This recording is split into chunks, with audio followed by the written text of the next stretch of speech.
Hi, welcome to Outstanding Ohio's education event of the month. Today, we're going to be talking all about inspections. I'm Erin Johnson with eXp Realty and Outstanding Ohio, a local realtor here in Northeast Ohio, specializing in the Copley, Fairlawn, Bath area, but willing and able to serve most of Northeast Ohio. And I have here with me today as my guest, Sean Hathaway from Frontline Home Inspectors. And Sean, you want to tell a little bit more about yourself and your company? Hey everyone. As Erin said, my name is Sean Hathaway. I'm the owner of Frontline. We serve most of Northeast Ohio as well. We'll go a little bit further at times, but we're pretty localized here. We're a full service home inspection company. Pretty much whatever you need when it comes to inspecting homes, we can provide. Whether that's just a general home inspection, you need any additional testing such as like radon, pest, mold, sewer scope, thermal imaging, you name it, we can get it handled for you. We're a veteran-owned company. We have a team of 5, and we take a really client-based approach or customer service-based approach to all of our inspections. Awesome. So let's just start with why should you do a home inspection? So really just to protect your purchase. Every home is going to have some minor problems, and it's just a matter of kind of getting ahead of it and knowing what you're getting yourself into. And, the sellers, oftentimes what we find is, they have to do their disclosure, but many of the issues that we see in a home inspection report, the seller wasn't even aware of. So It's not that they're intentionally misleading you. It's just that they didn't even know a problem existed. And, knowledge is power, especially when it comes to any kind of real estate transaction. And, the more you know, Absolutely. you can certainly that's, much better decision about the home. Yeah. So what type of home inspections are there? I know there's general home inspection, well and septic, sometimes required by the counties, radon, pest, what else? I think you mentioned a couple other ones too. Yeah, so just the basic general home inspection is what most people start with, and that's a pretty exhaustive inspection. It covers all the major components of the home. It's going to be your roof, the siding, grading around the house, and then we work with foundation, then we work our way from the top down on the inside. Same thing. We'll check the attic space, all of the interior rooms, the electrical, plumbing, HVAC, pretty much everything we can get our hands on, we check. There are certain things that we offer in addition to that may go beyond the scope of a normal home inspection or general inspection. And that's where we talked about like a radon, which is a naturally occurring gas in this region of the country. We can check for that just to make sure that your home is safe, the levels are safe. And depending on the plumbing system that you have, some areas, they have a well and septic system, which is basically a private system. It's not tied into like a public sewer, public water. Everything is sourced right there on the property. And depending on how old the system is, what county you live in, those systems can be pretty expensive to replace. Those inspections are required at the real estate transaction, just so the buyer knows what they're getting into. Yeah. And I recently had a situation with the sewer scoping that was new to me. Yeah. How often do you do that, and when do you recommend that as part of the inspection process? Yeah, so it's never a bad idea to get it done on any age home, but particularly if the house is older than say 1990 and there are large trees on the property. Those are times where we see the most issues. And the reason why the scope is so important is because during the home inspection, we're going to do everything we can to run as much water as possible, but we can't simulate lived-in conditions during the home inspection. And so we've had cases where, say we find a sewer line where roots have come into the line, tree roots, and it could be 85, 90% blocked. Well, the water is still going to flow during the home inspection, because you have to figure that, say we're running water on the second floor of a home and then the root intrusion is 80 feet in the yard, you've got 200-300 feet of plumbing lines in between there, and all that weight of that water is just pushing everything through. So, when you move in, you start flushing things, just waste, you're cooking, grease, things get down into the sewer lines, and you can have a problem that was not apparent at all during the home inspection, that we wouldn't have even known existed unless we did a sewer scope. And just to talk about what that process is like, we have a camera we gain entry to the main sewer line, and we're checking the sewer line from the house all the way Mhm. out to the street to the city tie-in. And then we record that so we can then save that video for reference. You can show it to a plumber to see what kind of repairs they recommend. And it's a good reference point as all, as I'd said, just so say a plumber does come in and do work and they say, okay, the line is great. You can have that checked again in the future to make sure that the work was done adequately. Mm-hmm. Yeah, that was really eye-opening for me because something that you really have no idea, even with a regular inspection, that might exist. And worst case scenario, it backs up and you've got a major issue, Yep. or it bursts or something, right? But it's an expensive repair. It's like 5-10 grand, maybe more, depending on how Yeah. much line and what they have to dig up to get to it. So it's good to know that before you buy the house. I suspect my house had some of that, and we didn't do that. Yeah, so you never know. So you gave a good idea of like what's covered. Is there anything typically that's not covered in an inspection that you want to call out? Yeah. So a couple things we regularly recommend for additional like service, like other service technicians to come in or things to have like additional inspection on would be chimneys. A lot of Mm, homes in Northeast Ohio have chimneys, and a chimney sweep, they receive specialized training. They have special equipment that where they can go in and check the flue, like all the way from the fireplace up through the roof, that a general home inspection is not going to cover. okay. Chimneys are one of those things that you're supposed to have annual maintenance on. Nobody ever does it. Most people So don't. Yeah. as a practice, we typically recommend a chimney sweep come in and just clean it out really good and and do a thorough examination. Another very common thing that we'll recommend further like testing or servicing on is just your HVAC system, just based Hmm. on the age.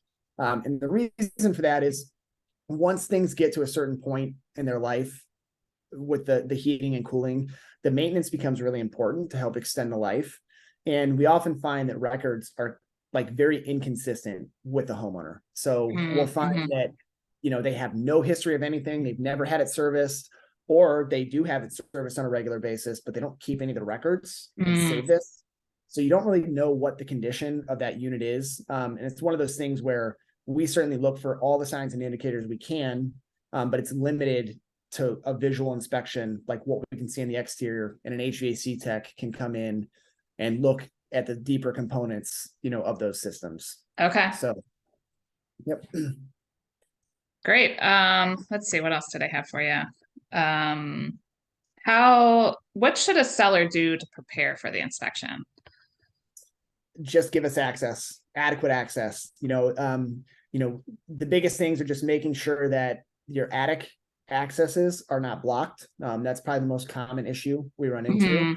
Like a Or if the closet. house, yeah, closet is completely full, and like boxes are marked fragile and all kinds of stuff, and we don't want to break anything. Right, right. Or shelving is installed in a very specific way, and we don't want to damage anything that's already in place. So that's a big thing. Making sure the garage, like the attic access in the garage, people leave a car parked right underneath the Mm, attic access. yes, um, yes. so you know as much access as you can give us, so we don't have to keep bringing strangers back into your home, Yeah. Other is perfect. areas like area around the mechanicals and the HVAC and stuff in the Absolutely. basement. Yep. Same. Anything like electrical box, Yep. that kind of Just stuff. making sure those areas are clear Okay. before we arrive. Also, if the property is vacant, just making sure that you have the utilities on. Oh, We yes, good find point. that fairly well, especially in the summer months. If you've already moved out, you don't want to continue paying the utilities. You don't have the issue of pipes potentially bursting in the summer like you would in the winter. So we Mm-hmm. find sometimes that utilities are shut off, and that very, very limits the amount of What you can expect. what we can inspect. Yeah, yeah. How long does an inspection usually take? Depends on the home, and how much we find during the report. But we generally tell people plan on 2 to 3 hours. Yeah. Yep. Um, and what about how much does a typical inspection in Northeast Ohio cost for like the general inspection? Yeah, so it's going to range, just like anything else. Average range, I would say, would be $350 to $450 for the general inspection, depending on the size of the home. And then if you want any additional services, the price goes up from there. But it's just like anything else, you can call around and get various prices on things. But generally speaking, you're going to be, I would say about 50 to start. Yeah. And it kind of goes up from there based on the company's qualifications, experience, what technology they can provide you, things of that nature. And what about well and septic? What does that usually run? Yeah, so well and septic is usually, if you have both systems on the property, I would expect to pay about 500 for those inspections. And if you only have one, usually in the 200 to 300 range. And that can vary by county as well, because some counties have a point of sale fee that they have to, basically administrative fee, they have to have their staff review everything and approve it prior to the sale going forward. So that will kind of dictate price as well. Okay. Yeah, that makes sense.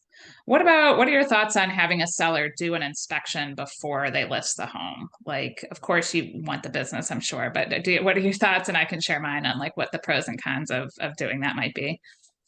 There are certainly pros and cons. I mean, the most obvious con is, well, what if I go to sell my home and somebody comes in and they waive the inspection, and then, then you don't have to do anything, right? They're just taking the home. However, what we have seen is, 2 years ago, a year ago, even 6 months ago, that was a viable option because a lot of people were just waiving inspections altogether. And the market was to the point where, somebody could just say, well, I want this fix. And this, the seller could just be like, well, that's great, but I have 17 other offers. So, cool. Next. Next. But that is right. And that has changed. It is becoming more of a, I don't want to say a buyer's market, but just a balanced market. Yeah. And kind of like more like norms for a real estate cycle. And one of the big benefits to having the pre-listing inspection is, especially if you have an older home and there's going to be some maintenance items that come up. If you're working with a good agent, they're going to have a pretty good idea of what is acceptable to be asked for on repairs. And so if you have a pre-listing inspection and items come up on that inspection report that any reasonable or experienced agent would want repaired, you are ahead of the problem at that point. So you can then come in and say, all right, we need to get the furnace taken care of. Say that the furnace has an issue. Nobody likes to hear that, but it does pop up on occasion. When you are controlling kind of the narrative on that, the furnace is going to need to be replaced. You have options as a seller for negotiating. You can say, all right, I will give you a credit for, toward this amount towards the repair replacement of the furnace, or you can just buy the furnace with a technician of your choosing. We have seen in the past where I actually just had a client last week where there was an issue with the furnace, and the buyer on my end were contacting, he had one HVAC person that he was adamant about using, and he wanted a specific system, and that system was $7,500. Okay. A normal system for that home would be in the $3,000 range. Wow. So we're talking almost a $5,000 gap in price gap, and that, depending on the price of the home, could be the difference if the sale goes through or not. So you get ahead of it, you can control and take care of a lot of these issues at a cost that you're comfortable with, as opposed to then negotiating on the back end, and worrying about whether or not things are going to go through. Right. And you can, like, I guess to your point, kind of control the narrative of like, yes, this was the issue, it's been addressed, and then the buyers know more fully what they're buying, and so their offers should be considering that. And there's not that wild card of like, well, once something comes up in inspection later, how much money might we have to give up for that or whatnot. But yeah, I think, there is a chance they could waive it. If you find something, you do kind of have to address it at that point. At a minimum, you're going to have to disclose it. But you probably are going to have to address it. But there's a good chance the buyer's inspection was going to figure it out. And the sooner you know it, the better, especially if you're any kind of time crunch. Sometimes, I found even in the multiple offer situations that buyers would come in with stronger, more confident offers if the inspection was done, because then they really knew it's like less variables for them. So there's that piece of it too. But, of course, the seller's going to have the expense and take the time to do it and then be prepared to address anything major, or like I said, at least disclose the things that they found. So, yeah, I think it's, something worth doing, particularly in depending on what your situation is. So what are some of the major things that you tend to find in these inspections? Ohio is an aging community. Hasn't been a ton of new build. We have a lot of very older established neighborhoods, especially in Cleveland, Akron, Canton. A lot of these Mm-hmm. homes are 100 years old. So some of the more common issues that we see are just consistent with age of the home. Okay. It's at the point where, like, cast iron is a good example. A lot of the plumbing lines are going to be cast iron. That material will last forever. The problem is forever is kind of now. The homes are aged to that point. So, like plumbing lines, some of the plumbing lines may need to be replaced. Like old electric systems and stuff like Old, that. old dated electric systems. Yeah. And this is stuff that shouldn't be scary as a buyer because it's expected. Like this community, like Northeast Ohio, servicers or contractors in this area have been dealing with this, for decades at this point. So True. there are a lot of, options when it comes to replacing things, like even plumbing lines now, just like PEX as an example is a material that's used to replace plumbing lines. It's like a third or more, like less, expensive than like traditional copper lines. So even with foundation issues, the technology has come so far of foundation repair that may have been $20,000, even 10 years ago can be done for under $5,000. So Okay. just having a good understanding of, like what the problem is and what you can do to address it, really goes a long way towards alleviating the concerns of these bigger issues. Mm-hmm. What are some of the kind of minor issues, but that you see a lot of, like very commonly? Every house needs its windows sealed up, the Mm, caulking on the exterior, just cracks in the concrete, things that like weather is going to impact, okay. and they're very minor. Like a lot of these things, you could just go to Home Depot and say, hey, my sidewalk is cracking. I need something to fill in the crack. What do you have? And they'll point you in the right direction. Oh, okay. Yeah. Yeah. So things like that, changing the furnace filter, just a lot of like routine Mm. maintenance things that homeowners are supposed to take care of. And, they don't. So Yeah, even if you haven't changed that filter for 5 years, change it right before the inspection, right? yes, yes. They're not going to be like, oh, they don't change their filter. Yes. Um, anything else that like GFCIs, like things that you actually suggest the sellers take the time to do to avoid the issue coming up in the inspection? Yeah.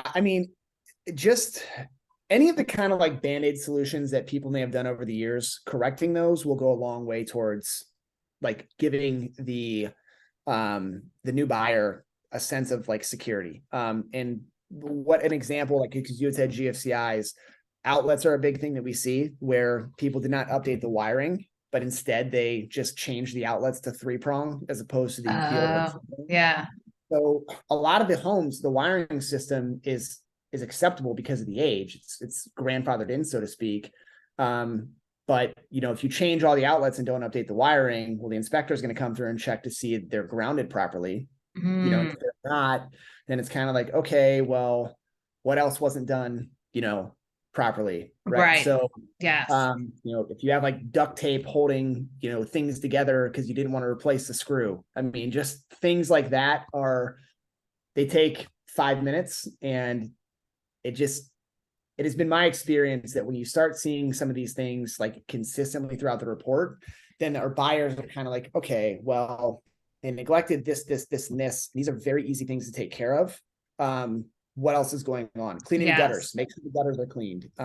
Just Mm-hmm. things that show that you care for the home and you've done the maintenance goes a Yeah. long way towards easing the minds of a potential buyer. Yeah, I think to your point, there's also this like a bunch of minor things start to add up at some point. Like when the reports, Sure. like there's 50 things and they may be all minor and, Yeah. $20 fixes or whatever, but it starts to look like a lot and it starts to make the Can buyer get second guess overwhelming. things. Yeah. Yeah. Yep. They're overwhelmed by it. And yeah. What else? Anything else we didn't cover that you think, people need to know or maybe don't typically understand about inspections? Yeah. I would just say that to have a good experience with your home inspector, you need to communicate regularly and clearly. Before the inspection, have a conversation with the company to make sure that they can meet your expectations as far as like what goals you may have with the inspection. An example would be, we have a client who their father's owned a roofing company for 30 years, right? Mm, They're not worried about a roof at all. The roof can be falling off and they have it taken care of. gotcha. But they have no idea about, an electrical system, right? And so if the home inspection company has people on the team who are very experienced or have done that work in the past, it kind of alleviates that concern, right? Mm, And then during the home inspection process, if you can't attend, at least like checking in during the inspection or communicating to the inspector beforehand so they know what areas of concern you may have. And everything is like clearly laid out. So if your concern is, say, the foundation and there are minor cosmetic cracking, like cracking in a concrete foundation, which almost every foundation has small cracks in it. If the inspector doesn't know that is a concern of yours, it's something we see every day. We're not concerned about. It's just going to go in the report as a little blip saying, hey, here's a crack, seal it, don't worry about it. Meanwhile, you look at the report and you're like, oh my gosh, this basement is cracking all over the place. And, you don't get a clear understanding of things. yeah. And then after the inspection is over, again, just reading through everything, asking any follow-up questions, even if it's, a couple months down the road and you're like, hey, how did this system work? You want to have that comfort level with the company you're working with to know that you're going to have continued support afterwards. Sure. What do you suggest? Do you suggest buyers come to the inspection, and what do you suggest they do during that time? I'm sorry, what was that? Do you suggest buyers come to the inspection, and what do you suggest they do while they're there? So they're there for 3 hours. Do you want them following you around, or what do you think they should be spending their time doing? I do think it's good for buyers to attend. I think it's good probably the last half of the inspection, because typically what happens is, we'll get there and a client is like, well, I'm just going to follow you around if you're okay with that. I'm like, yeah, absolutely. We're here for the client. So whatever they need, we're willing to accommodate. But we have a process we go through, right? So we kind of start checking our boxes, going through our routine, and we're not saying much because we don't want to miss anything and we want to provide a good service to the client. And they typically get bored about 10 minutes into it. And they're like, well, I'm going to go check the bedrooms again. And, so they kind of end up hanging out for 3 hours. So we definitely encourage clients to come just because they can get actual eyes on if there's like a major issue that they're concerned about. But I would say halfway through is usually pretty good. The inspector should be going over everything with you anyways at the end. Mm-hmm. So nothing's going to be left to question. Yeah, I like that suggestion. Like, come, but you don't necessarily have to come the whole time. But it also, if you have any other thing you need to do in the house, it may be the last opportunity you get to be in the house before you own it. So if you want to do measurements or, be looking at paint chips or, you can kind of really spend some time in the house and be thinking about how you're going to lay out your furniture or whatever the case may be. But I think it's especially if something's uncovered, it is nice to be able to see it in person to get the feel for the severity of it and so forth too. So even if you came for the last half hour and just kind of got the report and the readout of what the issues were, that's probably a good suggestion. Anything else we didn't cover? I think we covered. Okay. I was going to run through just a couple things from my perspective on like, once you get that report, what should you do with it? And, you really have to decide depending on what's on there and your comfort level with it. First of all, if you want to try to move forward with the transaction, and if so, what that's going to look like. So how do you prioritize those issues and what you might want to ask for? And like Sean was saying, depending on how the market is, you might not be able to make that ask, and you'll have to decide if you're comfortable with that or not. But generally it's the major like health and safety related issues or something that's like super expensive that was just a surprise. It's kind of the buckets I would be thinking about these things in. You don't typically like some of those things like, oh, they were missing a GFCI or the windows weren't sealed. That's not typically something you go back and try to negotiate.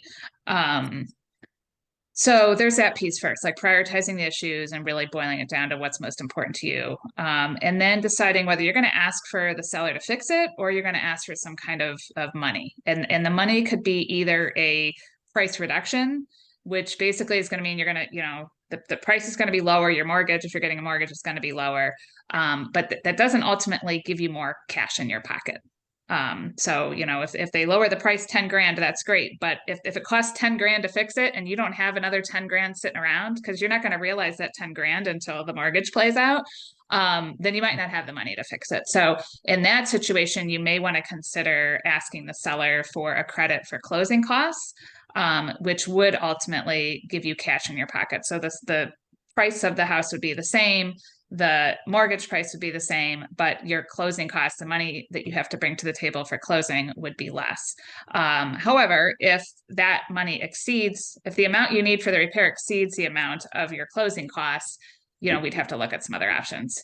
But just some things to be thinking about from that standpoint. But the other considerations that you should be thinking about is how big is the concern and how defined is it?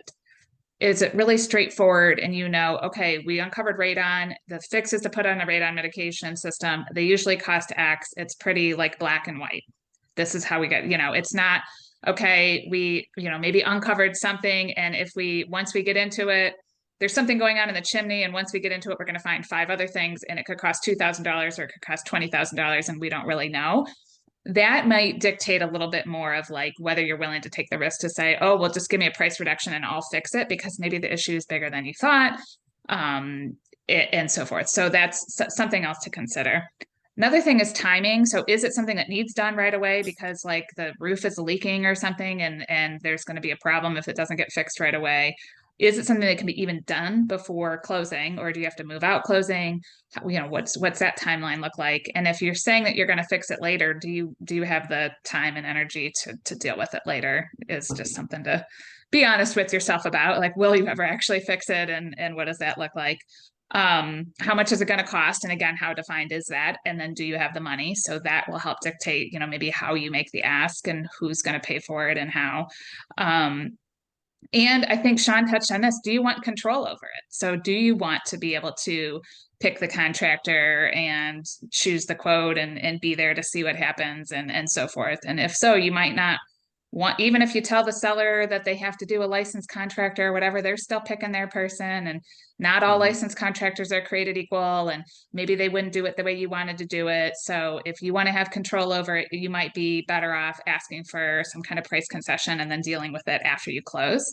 And then the other thing is kind of related to that is if there's other kind of related work that you're thinking about doing, then maybe it makes sense to do it all at once. So if there's something going on with the electrical, but you also wanted to put in a bunch of new light fixtures and you were going to hire an electrician anyhow, it might make sense to just wait and do it together. Or I don't know, somehow you negotiate new countertops, but you were also planning to get new cabinets. Like, of course, you would want to do that at the same time. So just some of the considerations, and I'm going to do a separate video on this to really outline like how to think about this, but some of the things to think about in terms of, should you make an ask? Should you do it? Should the seller do it? Who should pay for it? And how to negotiate that. Any other thoughts on that, Sean? No, that was all pretty spot on. I think just having a control is really a big advantage in things. Or really, you have to determine like what's important to you. Like you were saying, it's not all contractors are created equal, for sure. I mean, you could have, even just calling for pricing, you call 3 companies, you're going to get 3 separate prices for the exact same service. And, just goes a long way towards really like determining like what's important to you. Yeah. Yeah, I agree. All right. Well, thank you so much for your time. This was great. And I hope everybody finds this helpful. If you have any questions, always feel free to reach out to one of us, and I will put our contact information in the notes. Thank you. Thank you. Bye.